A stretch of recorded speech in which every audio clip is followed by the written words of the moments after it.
All right, everyone. This is a video that is just going to go over some basic betting theory and the math behind all these picks, because I know I'm overwhelming some of you with all the math, and I just kind of want to explain to you how this all works and sort of the theory behind it, so you can understand. I think understanding the theory behind something can help you make decisions, when the pressure is on.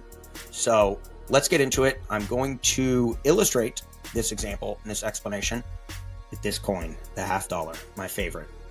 This used to be the coin that they'd pay blackjack out or anything under the denomination of $1. So I have hundreds of these $50 coins from playing blackjack all those years. But I'm going to use this coin to demonstrate how the betting line works in relation to the probability of something. The reason why I chose the coin is because it is intuitively the one everyone knows. What are the odds that it lands on heads? What are the odds that it lands on tails? When you think about it, the coin is sort of the perfect balance. And there is some, I love symbolism and metaphors. So this coin is worth 50 cents. 50% is the heads, 50% is the tails. So gotta love that. It's got JFK on it. Let's go, Bostonian. Okay, so back to the lecture here. So heads, tails. Odds of it landing on heads, 50%. Odds of it landing on tails, 50%. So it's even. Now, someone comes up to you and says, hey, let's flip a coin.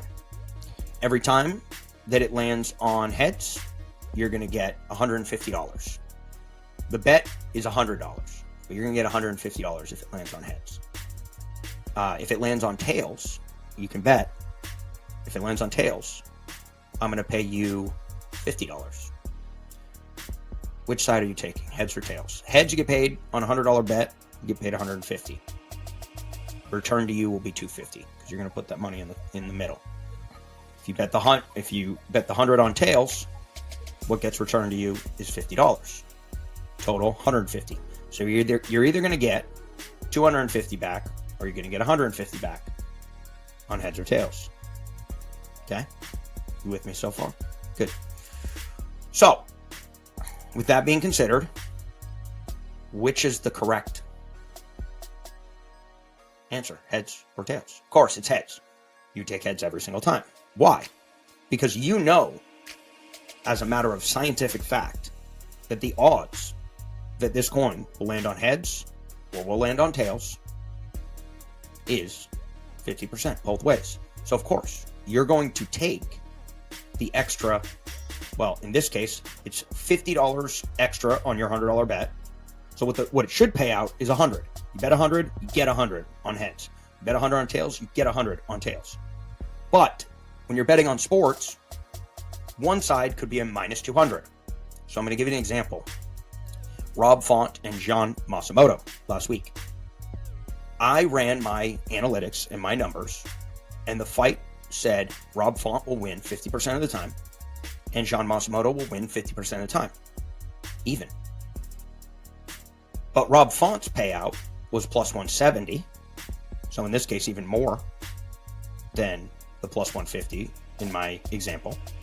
It was plus 170. So if you bet 100, you win 170 on Rob Font. The fight was a coin flip.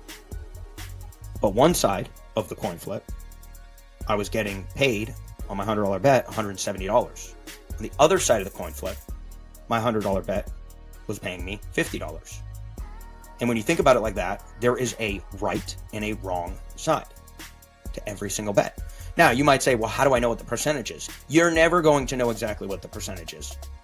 Period. No matter in what field you're looking at.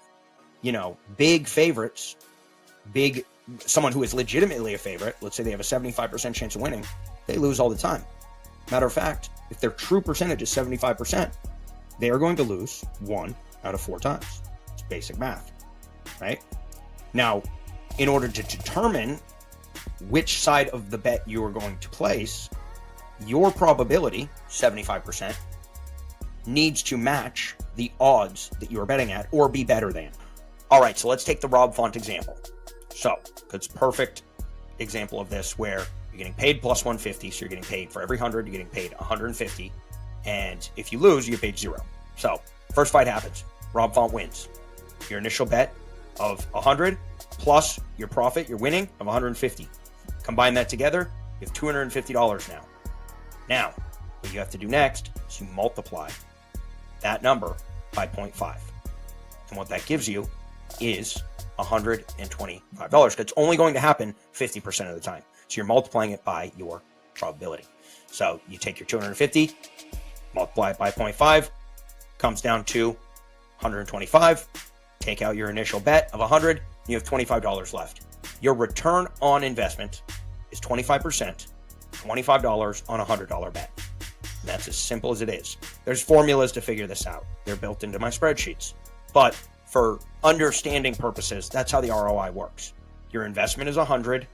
What is your expected return on that $100 bet if you're betting a plus 150, but you think they have a 50% chance of winning? Your probability is 50%. You're getting paid plus 150. So your ROI, expected ROI, is 25%.